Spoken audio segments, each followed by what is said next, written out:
Геосаясий жагдайды көрүп турсуз, согуш болуп жатыр көршү мемлекеттерде. Дәл осындай жагдайда Казакстан согушка дайын ба? Карулуу күчтөрүбүз сакадай сайма, карууларыбыз дайын ба? Аскерибиздин потенциалы кандай? Мен саған орысша жооп берейин, жарайбы? На сегодняшний день мы солдаты, мы обязаны защитить свое государство, в каких бы условиях это ни было.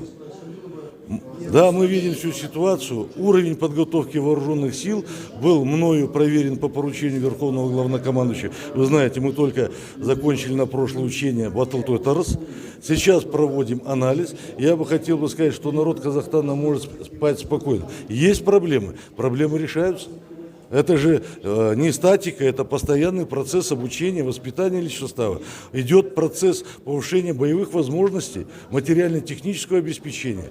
И я не собираюсь, знаете, тельняшку на груди здесь рвать. Я говорю о том, что вооруженные силы Республики Казахстан, как другие войска и воинские формирования, свою обязанность по защите и конституционного строя, и территориальной целостности нашего государства выполнена.